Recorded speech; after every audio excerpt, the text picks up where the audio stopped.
जय सचेत नेपाली, जय सचेत नेपाली, जय सचेत नेपाली, जय सचेत नेपाली। जब संसारका पुरुषहरूले भ्रष्टहरूलाई कारबाही गर्न सकेनन्, शुम्भ निशुम्भहरूलाई कारबाही गर्न सकेनन्, कुनै पनि प्रकारको कारबाही गर्न नसकेर उनीहरू हारेर पछाडि हटिरहेको बेला सबै पुरुषहरूले जति देउता भने त्यति बेला ती सबै पुरुषहरूले प्रार्थना गरेर अनुरोध गरेर माता दुर्गालाई उपस्थित भएर यी शुम्भ निशुम्भ र महिषासुरहरूलाई वध गर्न र तिनीहरूलाई कारबाही गर्नको लागि बिन्ती पत्र हालेका थिए। त्यसलाई अहिलेको भाषामा बिन्ती पत्र भनिन्छ। बिन्ती पत्र हालेका थिए, अनुरोध गरेका थिए। मानिस बलेको आगो मात्र ताप्न मन पराउँछ। मानिस बलेको आगो ताप्न मन पराउँछ। तपाईभित्र पनि झिल्का छन्, सल्काएर बढ्नुपर्छ। तपाईँ हामी हरेकले आफ्ना झिल्काहरूलाई ज्वाला बनाउनुपर्छ र एक दिन यो ज्वाला पुरा देशमा उज्यालो छर्नको लागि हामीले प्रस्तुत गर्नुपर्छ। त्यो भित्रको शक्ति जुन हामीले लुकाएर राखेका छौँ त्यो शक्तिलाई जगाउनको लागि आजको दिन हामी यहाँ उपस्थित भएका छौँ र देशभरि हामी यो आह्वान गर्दै हिँडिरहेका छौँ। मलाई मानिसहरूले भन्ने गर्छन्, कति सामाजिक सञ्जालहरूमा लेख्ने गर्छन्, तपाईको हविगत पनि यो सचेत नेपाली पार्टीको हविगत पनि अब रविन्द्र मिश्रको साझा पार्टीको जस्तै हुन्छ भनेर मलाई भन्ने गर्नुहुन्छ। तपाईले धेरै मानिसहरूले मलाई भन्ने गर्नु भएको छ, तपाईँ हार्नुहुन्छ, तपाईँ असफल हुनुहुन्छ। म उहाँहरूलाई भन्ने गर्छु, पुण्य पर्साई कहिले हार्ने गेम खेल्दैन, हार्ने असफल हुने गेम पुण्य पर्साई खेल्दैन र पुण्य पर्साई त्यो दिनसम्म मैदानमा लडिरहन्छ। पुण्य पर्साई र यो सचेत नेपाली त्यो दिनसम्म मैदानमा लडिरहन्छ जुन दिनसम्म हामी जित्दैनौँ। एक दिन हामी जित्छौँ र जितेर देखाउँछौँ, त्यो विश्वास म तपाईँहरूलाई दिलाउँछु। आज यो दशैंको बेलामा 85 लाख मानिसहरू, 85 लाख यो देशका प्यारा मेरो देशका युवाहरू विदेशमा श्रम बेचिरहनु भएको छ। अहिले हामीलाई पनि रहर थियो आज दशैंको दिन, यो पावन अवसरको दिन हामीलाई पनि हाम्रो परिवारसँग बसेर घरमा बसिरहन हामीलाई पनि मन लागेको थियो। म पनि काठमाडौँबाट 12 घण्टा गाडी कुदाएर, राति गाडी कुदाएर यहाँ अहिले कार्यक्रममा उपस्थित भएको छु। मलाई पनि परिवारसँग बस्न रहर थियो, तपाईँहरूलाई पनि रहर थियो, तर हामी बसेनौँ किनभने हामी यो देशमा एउटा नयाँ शक्ति स्थापित गर्न गइरहेका छौँ र हामी आफ्नो खुसी रोकेर यो देशलाई खुसी पार्न हिँडिरहेका छौँ। मानिसहरूले मलाई भन्ने गर्छन्, तपाईँ त निकै उग्र कुरा गर्नुहुन्छ। हो, हामी भित्र आगो लागेको छ। आगो लाग्ने, जसलाई आगो लाग्छ, जसलाई बोलेको हुन्छ त्यसले नै आँखा भन्छ।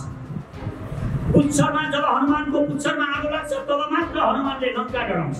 पुच्छरमा आगो नलगाइन्जेल हनुमानले लङ्का डराएका थिएनन्। हाम्रो पुच्छरमा, यो देशका लाखौं युवाहरूको पुच्छरमा यो देशका भ्रष्ट राजनीतिज्ञहरूले, भ्रष्ट नेताहरूले आगो लगाएका छन् र अब यो आगोले, यो हाम्रो पुच्छरमा लागेको आगोले यिनीहरूलाई जलाउनेछ। हामी जलाउन आएका, हिम्मत गरौँ, यो देश बनाउने साहस गरौँ, हामी बनाउन सक्छौँ। यो देशलाई हामीले चाहेको जस्तो देश बनाउन सक्छौँ किनकि दुनियाँमा यिनी मानिसहरूले बनाएका हुन्। देश मानिसले नै बनाएका छन्। अरू देशका मानिसहरूले पनि कुनै मङ्गल ग्रहबाट, कुनै अर्को ग्रहबाट एलियनले आएर तिनीहरूका देश बनाएको होइन। ती देश पनि आफै त्यहाँका युवाहरूले अनुशासनमा बसेर, त्यहाँका युवाहरूले बलिदान दिएर, त्यहाँका युवाहरूले त्याग गरेर त्यो देश बनेको हो। त्यसकारण म नेपालका युवाहरूलाई म भन्न चाहन्छु, हे मेरो देशका युवाहरू हो, हे युवाहरू हो, तपाईँहरू जाग्नुहोस्। यो जाग्ने समय आएको छ। अब जसरी अरूले आफ्ना देशहरू बनाए त्यसरी हामीले देश बनाउनुपर्छ। हामीले यसरी कुनै गद्दारहरूलाई, कुनै बदमाशहरूलाई, लुटेराहरूलाई यो देश जिम्मा लगाएर हामी राजनीतिक के काम भनेर यसरी बस्नु हुँदैन। यसरी बसिरह्यौँ भने अब 20 वर्ष पनि लाग्दैन, यो देश दास बन्छ। सचेत नेपाली जिन्दाबाद, जिन्दाबाद। सचेत नेपाली जिन्दाबाद, जिन्दाबाद, जिन्दाबाद। नेपाली सेना जिन्दाबाद, नेपाली सेनालाई शक्तिशाली बनाऊ। नेपाली जनता जिन्दाबाद, जिन्दाबाद, जिन्दाबाद। मातृभूमि नेपाल जिन्दाबाद, जिन्दाबाद, जिन्दाबाद। सचेत नेपाली पार्टी जिन्दाबाद, जिन्दाबाद, जिन्दाबाद। सचेत नेपाली पार्टी जिन्दाबाद, जिन्दाबाद, जिन्दाबाद। सचेत नेपाली पार्टी जिन्दाबाद।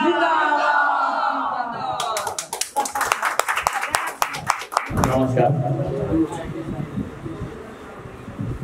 आदरणीय दिदीबहिनी तथा दाजुभाइहरू र संसारभरिबाट लाइभ हेरिरहनुभएका, मेरो पेज मार्फत लाइभ हेरिरहनुभएका, प्रत्यक्ष प्रसारण हेरिरहनुभएका सम्पूर्ण आम नेपाली नागरिकहरूमा म हार्दिक नमस्कार गर्दछु। कार्यक्रमका सभापति गजेन्द्र चौधरीज्यू, केन्द्रबाट आउनुभएका मेरा सहकर्मी सहाध्यक्ष जनजित तामाङज्यू, देवराज लामाज्यू,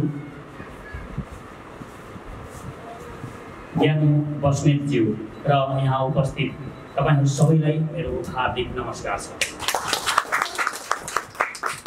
आज नेपालीहरूको पवित्र चाड घटस्थापनाको सुरुवात पहिलो दिन, दशैंको सुरुवातको पहिलो दिन आज हामीले विराटनगरमा यो कार्यक्रम गरेका छौँ।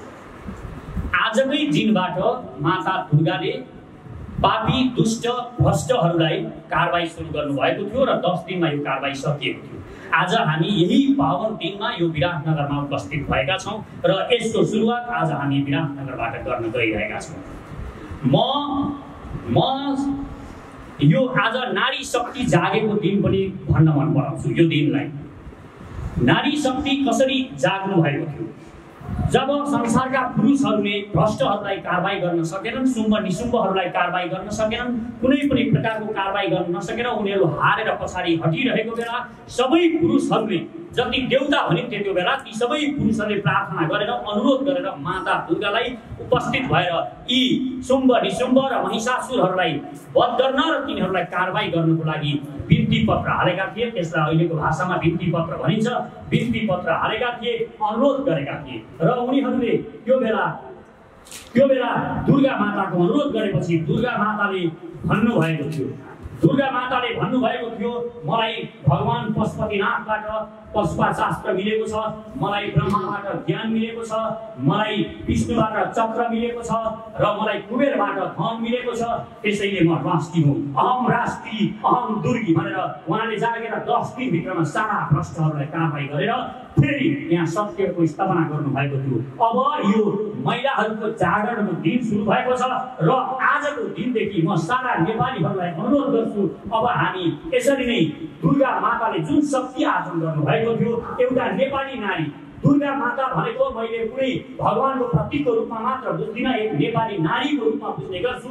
नेपाली नारी दुर्गा माता पार्वती भनेर पनि हामी चिन्ने गर्छौँ, काली महाकाली भनेर हामी बुझ्ने गर्छौँ। उनैले आजको दिनबाट सत्यको स्थापना गर्न सुरु गर्नुभएको थियो। मानिस बलेको आगो मात्र ताप्न मन पराउँछ, तपाईभित्र पनि झिल्का छन्, सल्काएर बढ्नुपर्छ। तपाईँ हामी हरेकले आफ्ना झिल्काहरूलाई ज्वाला बनाउनुपर्छ र एक दिन यो ज्वाला पुरा देशमा उज्यालो छर्नको लागि हामीले प्रस्तुत गर्नुपर्छ। त्यो भित्रको शक्ति जुन हामीले लुकाएर राखेका छौँ त्यो शक्तिलाई जगाउनको लागि आजको दिन हामी यहाँ उपस्थित भएका छौँ र देशभरि हामी यो आह्वान गर्दै हिँडिरहेका छौँ। देश एकपटक जाग्न जरुरी छ, एकपटक देश जाग्न जरुरी छ र एकपटक देश जागेर अहिले जुन स्थिति र जुन बेस्थितिले यो देश चलिरहेको छ त्यसलाई एकपटक ढालेर युवाहरूको शक्ति स्थापित गर्न जरुरी छ। यो आवश्यकता बोध हामीले गरेका छौँ। मलाई मानिसहरूले भन्ने गर्छन्, कति सामाजिक सञ्जालहरूमा लेख्ने गर्छन्, तपाईको हविगत पनि यो सचेत नेपाली पार्टीको हविगत पनि अब रविन्द्र मिश्रको साझा पार्टीको जस्तै हुन्छ भनेर मलाई भन्ने गर्नुहुन्छ। तपाईले धेरै मानिसहरूले मलाई भन्ने गर्नु भएको छ, तपाईँ हार्नुहुन्छ, तपाईँ असफल हुनुहुन्छ। म उहाँहरूलाई भन्ने गर्छु, पुण्य पर्साई कहिल्यै हार्ने गेम खेल्दैन, हार्ने असफल हुने गेम पुण्य पर्साई खेल्दैन र पुण्य पर्साई त्यो दिनसम्म मैदानमा लडिरहन्छ। पुण्य पर्साई र यो सचेत नेपाली त्यो दिनसम्म मैदानमा लडिरहन्छ जुन दिनसम्म हामी जित्दैनौँ। एक दिन हामी जित्छौँ र जितेर देखाउँछौँ, त्यो विश्वास म तपाईहरुलाई दिलाउँछु। किनभने असत्यले हार्ने छ, असत्यले हामी हराउने छौँ र हामी सत्यको पथ, नयाँ पथ लिएर हिँडेका छौँ। आज यो दशैंको बेलामा 85 लाख मानिसहरू, 85 लाख यो देशका प्यारा मेरो देशका युवाहरू विदेशमा श्रम बेचिरहनु भएको छ। अहिले हामीलाई पनि रहर थियो, आज दशैंको दिन, यो पावन अवसरको दिन हामीलाई पनि हाम्रो परिवारसँग बसेर घरमा बसिरहन हामीलाई पनि मन लागेको थियो। म पनि काठमाडौँबाट 12 घण्टा गाडी कुदाएर, राति गाडी कुदाएर यहाँ अहिले कार्यक्रममा उपस्थित भएको छु। मलाई पनि परिवारसँग बस्न रहर थियो, तपाईहरुलाई पनि रहर थियो, तर हामी बसेनौँ किनभने हामी यो देशमा एउटा नयाँ शक्ति स्थापित गर्न गइरहेका छौँ र हामी आफ्नो खुसी रोकेर यो देशलाई खुसी पार्न हिँडिरहेका छौँ। हामी यो देशलाई खुसी पार्न हिँडिरहेका छौँ। त्यसकारण म तपाईहरुलाई भन्छु, अब यो देशलाई बचाउने हो भने, यो देशलाई उन्नतिको शिखरमा लाने हो भने हामी सक्छौं। केही मानिसहरू भन्ने गर्छन् यो सम्भव छैन, यो असम्भव छ भनेर मानिसहरू मलाई भन्ने गर्छन्। र हामी एउटा कुरा बुझ्न जरुरी छ, सुँगुरको खोर सफा गर्नको लागि तपाईले खोर भित्र छिर्नुपर्छ। धेरै मानिसहरूले मलाई भन्ने गर्छन् राजनीति खोरी खेल हो, राजनीति खोरी खेलमा पसेपछि तपाई पनि खोर लाग्न सक्छ तपाईलाई भनेर भन्ने गर्छन्। म उहाँहरूलाई भन्ने गर्छु, सुँगुरको खोरमा पसेपछि, सुँगुरको खोर सफा गर्न पसेपछि हो हामीलाई पनि खोर लाग्छ। तर हामीलाई एउटा कुरा थाहा छ, अहिलेका यी राजनीतिक दलहरूको जस्तो सुँगुरको खोरमा पसेर हामी आफू सुँगुर बन्दैनौँ, हामी सुँगुरको खोर सफा गरेर आउँछौँ। यो राजनीतिलाई हामी सफा गर्छौँ। यो विश्वास पनि म तपाईलाई दिलाउन चाहन्छु। अहिलेका यी पार्टीहरू, यी दलहरू, यी नेताहरू सुँगुरको खोरभित्र बसेर आफै सुँगुर भए र सुँगुर भएर आज यिनीहरू खोर उदिनी खाइरहेका छन्। यो देशलाई भ्रष्ट बनाइरहेका छन्, यो देशलाई बर्बाद पारिरहेका छन् र हामी राजनीति के काम भनेर टुलु हेरेर बसिरहेका छौँ। हामी धेरै मानिसहरूले मलाई अति उपदेश दिनुहुन्छ, अब राजनीति गरेर यत्रो पहाड यी भ्रष्टहरूलाई कसरी कहलाउन सकिन्छ भनेर। र राजनीति गन्दा गेम हो, यो गन्दा गेम खेलेर पनि कहीँ हामी युवाहरूले यस्तो खोरी खेल किन खेल्ने भनेर हामीलाई सम्झाउने गर्नुहुन्छ। म एउटा सानो कथा यहाँ जोड्न चाहन्छु। एउटा बाउ छोरा रहेछन्, बाउ राजनीतिमा निकै पोख्त रहेछ, तर छोरो भने सोझो र भद्र भला दिइरहेछ। एक दिन बाबुसँग छोराले भनेछ, बाबा मलाई पनि राजनीति गर्न मन लाग्यो, राजनीति मलाई पनि सिकाइदिनुहोस्। बाबुले भनेछन् तिमी त सोझो मान्छे, यस्तो इमानदार, यस्तो भलादिन मान्छेले के को राजनीति गर्छौ, तिमीले राजनीति काम छैन, तिमी राजनीति गर्न सक्दैनौ, तिमीले सिक्न पनि सक्दैनौ। बाबुले भनेछ। छोराले ढिप्पी छोडेन। छोराले बाबुसँग भने होइन बाबा मलाई राजनीति सिक्नु छ, म राजनीति जान्न चाहन्छु, मलाई राजनीति सिकाउनुहोस्। ल ठिकै छ, तिमी राजनीति सिक्छौ भने म तिमीलाई राजनीति सिकाउँछु। बाबुले भने र छोरालाई लिएर एउटा रुखको फेदमा गए र भने यो रुखमाथि चढ। छोरो माथि रुखमाथि चढ्दै गए। बाबुले हौसला दिए, गुड तिमी चढ्न सक्छौ, चढ्दै जाऊ, अगाडि बढ, चढ्दै जाऊ, ठिक छ, ओके राम्रो हौ। उनी चढे र माथि पुगिसकेपछि बाबुले छोरालाई भने माथिबाट यहाँ हाम फाल, म तिमीलाई समाउँछु। बाबा तपाईँ मलाई समाउन सक्नुहुन्छ त? समाउनुहुन्छ? हो म समाउँछु, माथिबाट हाम फाल।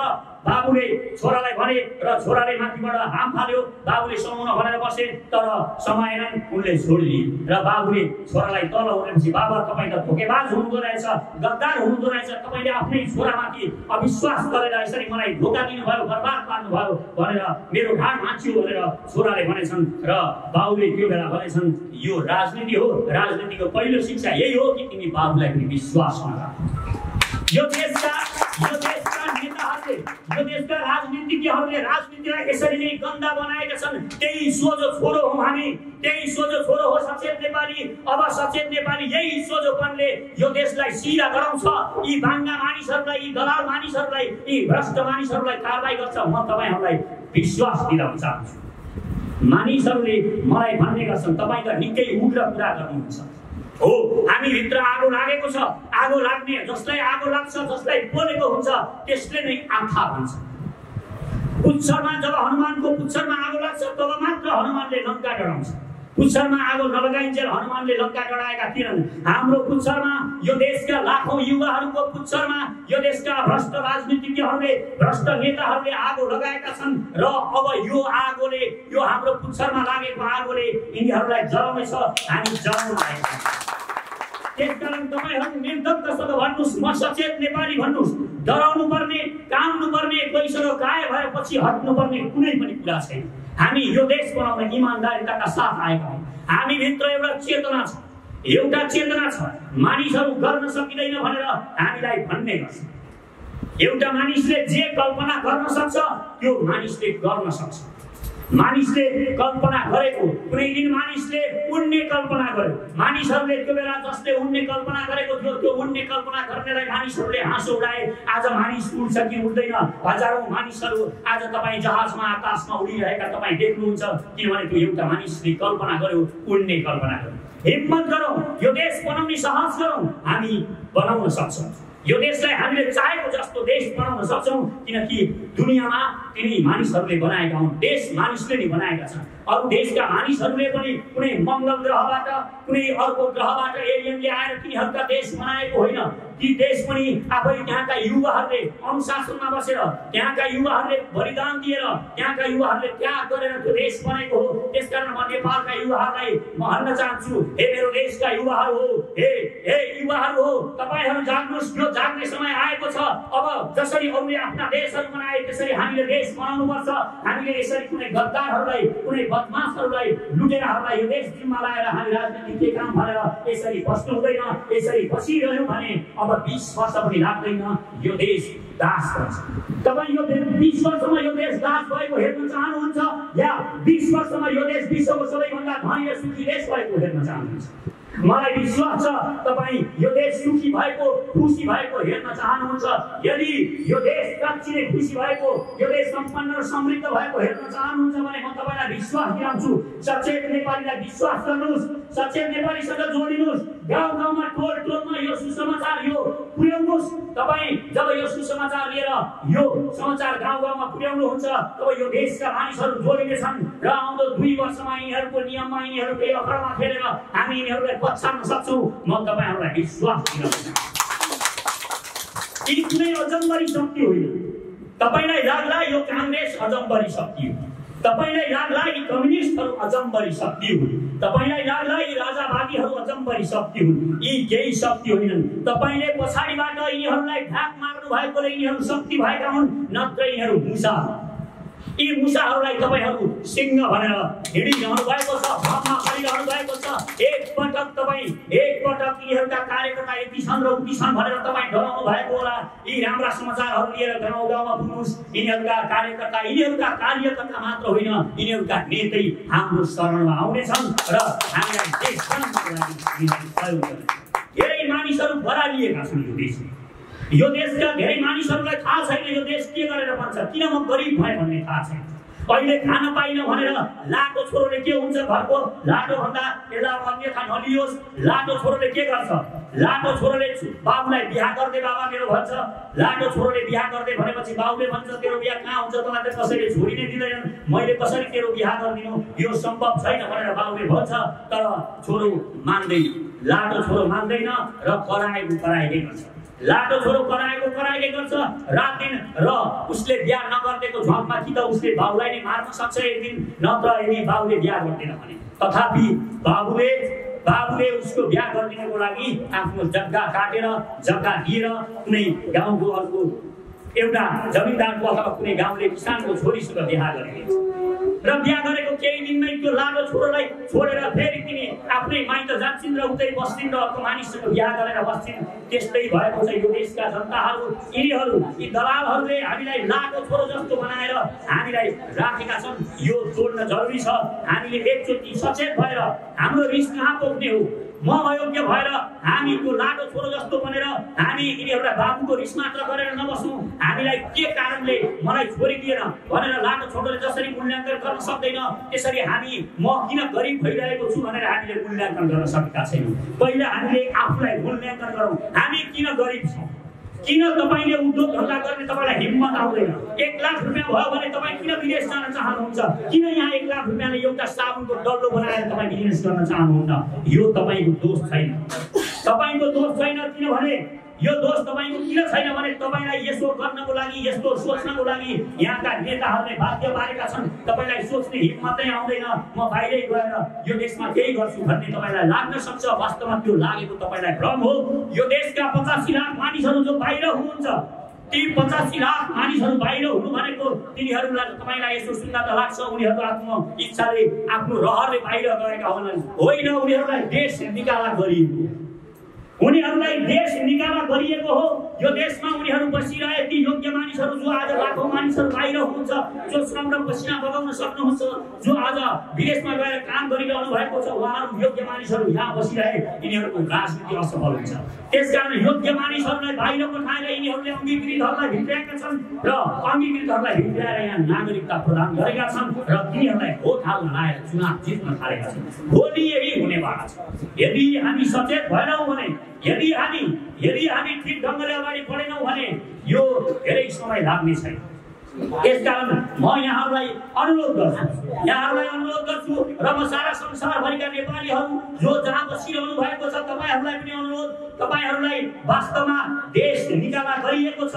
देश निकाला गरिएको तपाईँले आफ्नो बारेमा बुझ्नुहोस् र आफूले किन म बाहिर आउनु पर्यो, किन मैले यो देशमा केही गर्न सकिनँ भन्ने कुराको मनन गर्नुहोस्। वास्तवमा यो तपाईँले खोजेर थाहा पाउनुहुन्छ र यो देशमा फिर्ता आउनेको लागि तपाईँ जमर्को सुरु गर्नुहोस्। यहाँ आउने हो, यही कुटो कोदालो चलाउने हो, यही कोदो फापर छर्ने हो र अघि अहिले भर्खरै तपाईँ ज्ञान बस्ने सरले भन्नुभयो 1 बिघामा 100 कति मन भन्नुभयो सरले?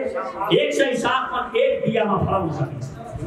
1 बिघामा 107 मन फलाउन सकिन्छ। त्यही पनि कुनै मल नहालिकन, विदेशी मल नहालिकन यही फलाउन सकिन्छ। त्यसकारण साना साना टुक्रा जग्गाहरू यो यस्तो भूमि हो, यहाँ चराले बिस्ट्यायो भने पनि फलफुल लाग्छन्, फलफुल फल्ने गर्छन्। यस्तो भूमि हो इजरायल जस्तो भूमि जहाँ 3% मानिसहरू 3% भूमि पनि त्यहाँ खेतीयोग्य छैन। यो देशमा 85% भूमि खेतीयोग्य छ, तर पनि 85% भूमि खेतीयोग्य भएको यो देशका मानिसहरू विदेशमा, तर इजरायलका 3% भूमि जहाँको योग्य छ, खेतीयोग्य छ, त्यहाँका मानिसहरूले उब्जाएको यहाँ हामीले खानु। यस्तो बनाएका छन् यो देशलाई यिनीहरूले किन यस्तो बनाए यो एउटा बुझ्न जरुरी छ।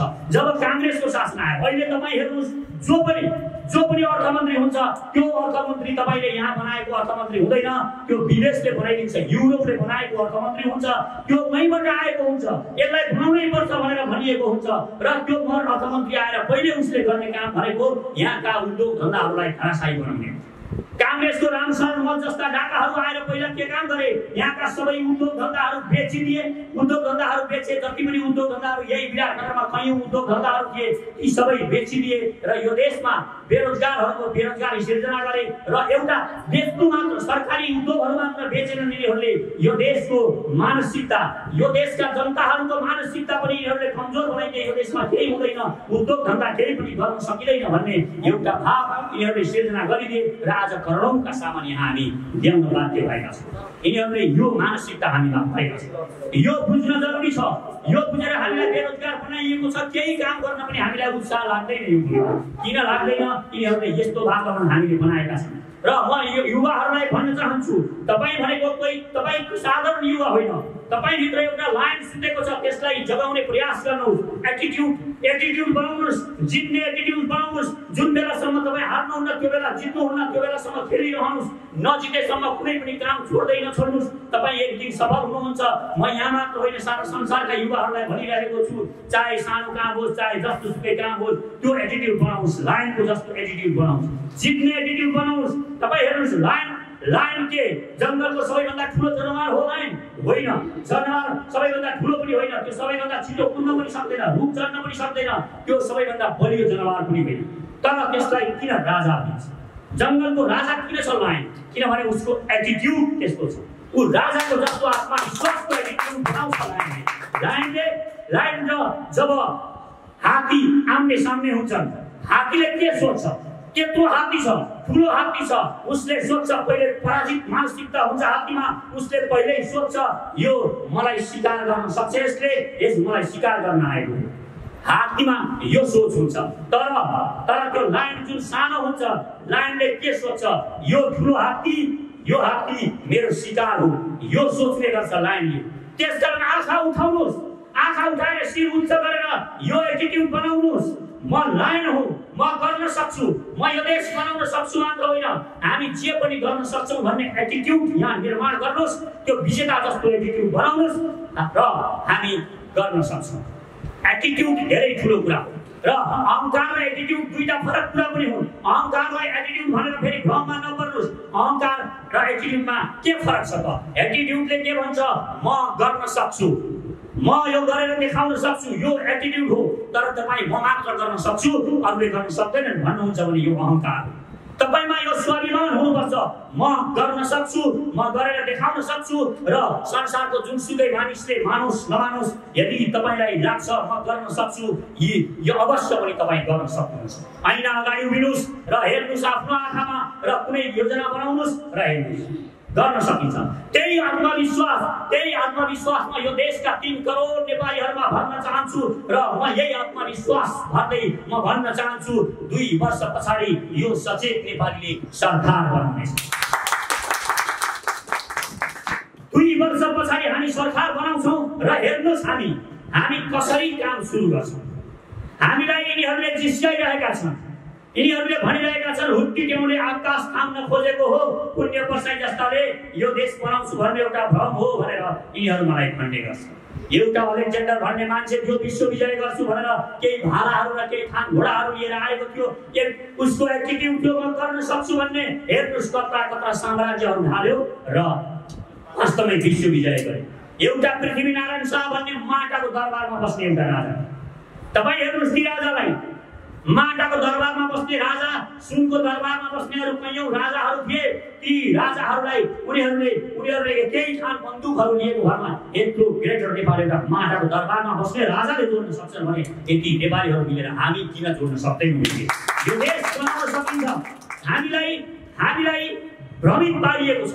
हामीलाई भ्रममा पारेर यिनीहरूले केही मोटरसाइकलको लागि इन्डियाबाट सस्तोमा मोटरसाइकल पाइन्छ, इन्डियै हुनुपर्छ, चाइनाबाट सामान सस्तोमा आउँछ, चाइनै हुनुपर्छ भनेर हामीलाई एउटा पराजित मानसिकता भरेका छन्। हामीलाई दास बनाउने प्रपञ्च रचिएको छ।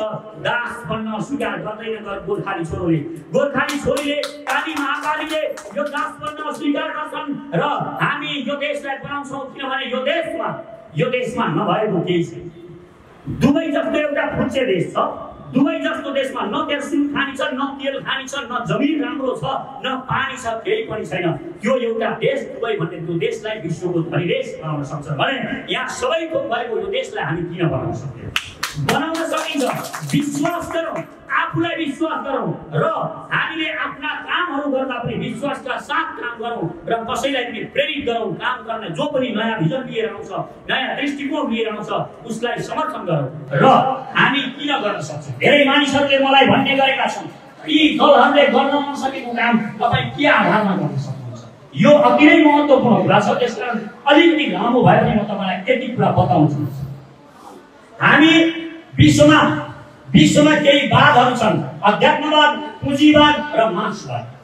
यी तीनटै विचारधाराहरू अब दुनियाँमा फेलियर भइसकेका छन्। म लामो भूमिका बाँध्न चाहन्छु।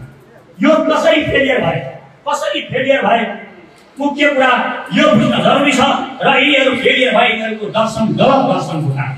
यिनीहरूको गलत दर्शन, गलत विचारले यिनीहरूले संसारलाई शक्तिको भरमा जप पार्न खोजे। यिनीहरूको विचार कुनै पनि छैन। त्यो विचार नभएको कारणले आज 7 अरब मानिसहरूमा 5 अरब मानिसहरू गरिब छन्। के कारणले गरिब छन् भने सारा पैसा र सारा यिनीहरूले शक्ति निर्माण गर्नमा खर्च गरेका छन्, बन्दुक र बारुदमा खर्च गरेका छन्। तर हामीले सर्व पहिचानवाद भनेका छौँ, नागरिक समाजवाद भनेका छौँ र समतावाद भनेका छौँ। यो सर्व पहिचानवाद भनेको कुनै पनि कुराहरूको पहिचान गर्नुहोस्। हामीलाई यो देशमा अर्काको वाद, हामीले मार्क्सवाद पनि बाहिरबाट आएको विचारधारा हो र यो अरू जति पनि विचारधाराहरू छन् यो पुँजीवाद पनि बाहिरबाट आएको विचारधारा हो। तपाईँलाई के आवश्यकता छ? पुण्य पर्साई मासु खाँदैन, पुण्य पर्साई भेज हो भने तपाईँले पुण्य पर्सालाई एक थाल मासु राखेर यहाँ यो टेबलभरि मासुका भेराइटिजहरू राखेर केही काम हुन्छ पुण्य पर्साईको लागि, त्यो एउटा पनि मैले छुन्न, अनि मैले कसरी भोको पेट मैले सम्हाल्ने हो? त्यो बेला मलाई तपाईँले 1000 थोकका मासु राखेर हुँदैन, त्यो बेला मलाई तपाईँले तरकारी नै दिनुपर्ने हुन्छ। बाहिरका वादहरू हामीलाई त्यस्तै भएको छ। भेज खानेलाई नन भेज धेरै थुपारेको जस्तो भएको छ। यिनीहरूका वादले यो देश 1000 वर्षमा पनि बन्दैन। यदि यो देश बनाउने हो भने हामीले यहीँको माटोमा हामीले उब्जाएको, हामीले विश्वको एउटा दृष्टिकोण निर्माण गरेका छौँ, विश्वलाई एउटा वाद दिएका छौँ, सर्व पहिचानवाद, नागरिक समाजवाद र समतावाद। यसले नै यो देश बनाउँछ भन्ने मलाई विश्वास छ र यही विश्वासको आधारमा हामी हिँडिरहेका छौँ। र एउटा कुरा, तपाईँ अर्काले बनाएको बाटो गलत छ भने गलत छ, तर बाटो ठुलो छ। अर्काले बनाएको बाटो गलत छ, त्यो बाटोबाट तपाईँको लक्ष्यमा पुग्दैन, तपाईँ लक्ष्यमा पुग्नुहुन्न, तर त्यही बाटोमा तपाईँ हिँड्नुहुन्छ भने त्यसको के अर्थ हुन्छ? ठिक छ, 8 लेनको हाइवे छ, तर गन्तव्य तपाईँको लक्ष्यमै पुग्नुहुन्न भने त्यो बाटोको कुनै महत्त्व हुँदैन। यिनीहरूका वाद, यो काङ्ग्रेसका, यो कम्युनिस्टका र राजावादीहरूका वाद भनेका यस्तै ठुला हाइवे हुन्, तर यिनीहरू गएर अन्ततः एउटा सुरुङभित्र गएर छिर्छन्, एउटा अँध्यारो गुफामा गएर हामीलाई सबै हराउँछ। तर हामीले आफ्नै वाद निर्माण गरेका छौँ। यो यो बाटो बनिसकेको छैन। हामी खन्दैछौँ तर हामी आफैले बनाएको बाटोमा हिँड्छौँ र आफैले बनाएको बाटोमा हिँडेर यो देशलाई हिँडाएर सम्पन्न र शक्तिशाली बनाउँछ। यो देशलाई शक्तिशाली बनाउन सर्वप्रथम हामीले काम गर्नुपर्छ। यो देश शक्तिशाली बनाउन सकिन्छ। आत्मविश्वास भर्नको लागि पहिला हामी यो देशलाई शक्तिशाली बनाउँछौँ। त्यस पछाडि हामी त्यही शक्तिको आधारमा, त्यही शक्ति र सामर्थ्यको आधारमा यो देशमा आत्मविश्वास भर्छौँ र आत्मविश्वास गरेर हामी यो देशका नागरिकहरूलाई वास्तवमा समृद्ध बनाउँछ र अन्ततः हाम्रो समतावाद भनेको हामीले खुसीलाई सर्वोपरि मानेका छौँ। के हो त समतावाद? समतावाद भनेको तपाईँ मलाई हामी सबैलाई बराबरी बाँड्ने होइन। हामी सबैलाई बराबरी बाँडियो भने अथवा त्यही रूपमा हामीले गर्यौँ भने के हुन्छ? एउटा बच्चालाई जे चाहिन्छ, बच्चालाई आवश्यकता पर्ने कुरा बच्चालाई दिने हो। एउटा वृद्ध बुजुर्ग मानिसलाई जे आवश्यकता पर्छ त्यो उहाँलाई दिने हो। एउटा महिलाको लागि के आवश्यकता पर्छ त्यो महिलालाई दिने। तपाईले बराबर बाँड्ने भनेर प्याड ल्याएर तपाईले पुरुषलाई दिन थाल्नुभयो भने त्यो प्याड पुरुषले के गर्छ? त्यसकारण एउटा कुरा के बुझ्नु, समतावादले के भन्छ भने समतावाद भनेको तपाईँ एउटा बच्चो छ 3 फुटको, एउटा अर्को अलि ठुलो बच्चो छ 4 फुटको र अर्को एउटा मानिस छ 6 फुटको। तिनीहरू खोला तर्न गए यिनीहरूका साम्यवाद र समाजवादले के भन्छ भने कम्पिटिसन गराइदिनुस्, खोलामा हालिदिनुस्, जो तरेर पारि जान्छ जो मर्छ। अहिलेको यिनीहरूको वाद यही हो। अब के हुन्छ? पहिला को मर्छ खोलामा तरेपछि? सबैभन्दा पहिला त्यही बच्चो 3 फुटे सानो बच्चो मर्नुहुन्छ। त्यस पछाडि अलिकति ठुलो अनि त्यही 6 फुटे जुगेर तिग्रे मात्र लाग्छ। यो यिनीहरूका वाद भनेका, यिनीहरूका मार्क्सवाद र यिनीहरूका पुँजीवाद र अध्यात्मवाद भनेका जुगेर तिग्रेहरूका वाद। यस्ता जुगेर तिग्रेहरूका वादले यो संसार सुखी हुँदैन। यदि हामीले समतावादले के गर्छ त? समतावादले यो बच्चो जुन 3 फुटको बच्चो हुनुहुन्छ उहाँलाई खोलमा तरेर लिएर जाँदा उहाँ डुब्नु हुने भयो भने उहाँलाई पहिला काँधमा हाल्छ र काँधमा हालेर उहाँलाई पनि अग्लो बनाएर लिएर जान्छ र पारी तार्छ। समतावादले यो भन्छ र यहाँ खुसी सर्वोपरि हुन्छ। हामी एकअर्कालाई तले घरमा तपाईँ बस्न सक्नुहुन्छ, तपाईँ मर्सिडिज कारमा चढ्न सक्नुहुन्छ, तर कोही साइकलमा चढेको छ भने त्यो साइकलमा चढेकोले आफूलाई हितोध गर्दैन।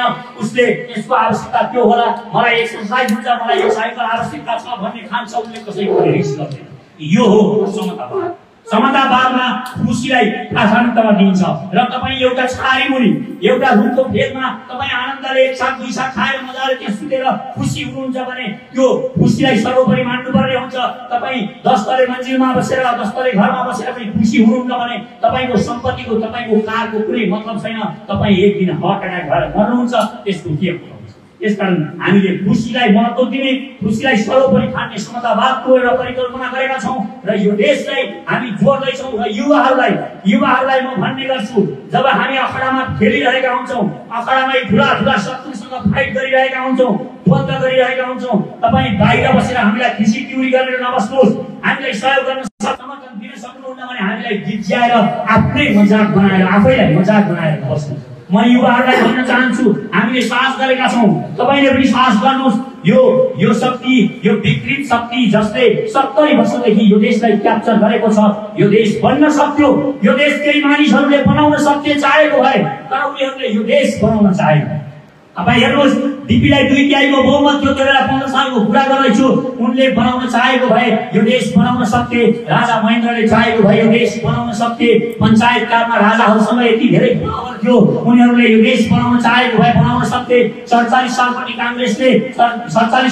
काङ्ग्रेसले बनाउन चाहेको भए यो देशलाई वास्तवमै सम्पन्न बनाउन सक्थ्यो। काङ्ग्रेसले पनि बनाएन। त्यस पछाडि गिरिजासँग अपार शक्ति आयो, त्यो गिरिजाले वास्तवमै चाहेको भए यो देश बनाउन सक्थे। तर तिनीले यो देशको कुनै एउटा ठाउँ पनि बनाउन सकेनन्, राम्रो पार्न सकेनन्। त्यस पछाडि हामीले फेरि द्वन्द गर्यौँ अनि प्रचण्डलाई र ज्ञानेन्द्रलाई फेरि हामीले शक्ति दिएका छौँ।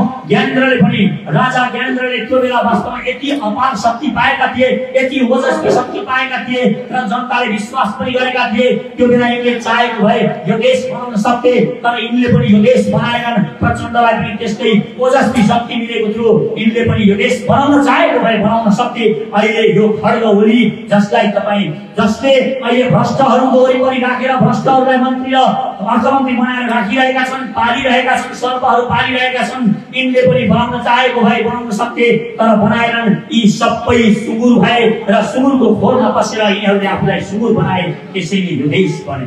अब हामी आएका छौँ, सचेत नेपाली आएको छ, जुन 70 वर्षमा यी दलहरूले गर्न नसकेको, यी नेताहरूलाई, यी राजाहरूले गर्न नसकेको काम हामीले गरेर देखाउनु छ। यिनीहरूले 70 वर्षमा गरेको काममा विश्वास दिलाउँछु, सचेत नेपालीले 7 वर्षमा गरेर देखाउँछ। कसरी गरेर देखाउँछ मलाई मानिसहरू बारम्बार भन्ने गर्छन्, यो हामीसँग यति धेरै हामीले अहिले इन्जिनियरिङका टिम र योजनाकारहरू बनाइरहेका छौँ। ती योजनाकारहरूले हामीलाई जुन रूपमा यो भ्रष्टाचार उन्मूलन गरेर भ्रष्टहरूलाई कारबाही गरेर हामीले बनाउन सक्छौँ भन्ने उहाँहरूले मलाई एउटा ब्लुप्रिन्ट पनि दिनुभएको छ। त्यो ब्लुप्रिन्टको आधारमा म बोल्दैछु, यदि तपाईँ यो देश वास्तवमै 7 वर्षमा विश्वको राम्रो एउटा सुन्दर देश बनेको हेर्न चाहनुहुन्छ र 20 वर्षमा यो विश्वको 15 वर्षमा विश्वको टप 15 र 20 वर्षमा सबैको विश्वमा सबैभन्दा धनी र खुसी भनेको धनी भनेको मतलब अमेरिका जस्तो भन्न खोजेको होइन, पर क्यापिटा इन्कमको कुरा गर्दैछु। त्यस्तो देश यो 20 वर्षमा बनाउन सकिन्छ। आत्मविश्वास राखौँ। आजदेखि हरेक युवाहरूलाई म भन्छु, उद्यम गरौँ, उद्योगी बनाऊ, उद्यमी बनाऊ, एउटा हिम्मत राख्नुहोस्, आफूभित्र यो विचार सजाउनुहोस् र केही गर्न सक्छु म भन्ने परिकल्पना गर्नुहोस्, योजना बनाउनुहोस्। जे तपाईँ परिकल्पना गर्न सक्नुहुन्छ, जे कल्पना गर्न सक्नुहुन्छ, तपाईँ त्यो गर्न पनि सक्नुहुन्छ, तपाईँ त्यो बन्न सक्नुहुन्छ। मान्छे कल्पना गरेको चिज गर्न सक्छ। कल्पना नै सबैभन्दा ठुलो कुरा हो। जब तपाईँको मनमा विचार आउँछ, विचारले तपाईँलाई एक्सन गराउँछ, तपाईँ एक्सन गर्ने हिम्मत गर्नुहोस्, तपाईँ गर्न सक्नुहुन्छ। तपाईँले सानो उद्योग खोल्दाखेरि यो देशको भलो भइरहेको हुन्छ। तपाईँले 2 जनालाई रोजगारी दिइरहनु भएको हुन्छ। यो हिम्मत गरौँ। रोजगार माग्ने मात्र होइन, रोजगार सिर्जना गर्ने साहसी युवा भनेर देखाउन जरुरी छ। हवस् त, नमस्कार।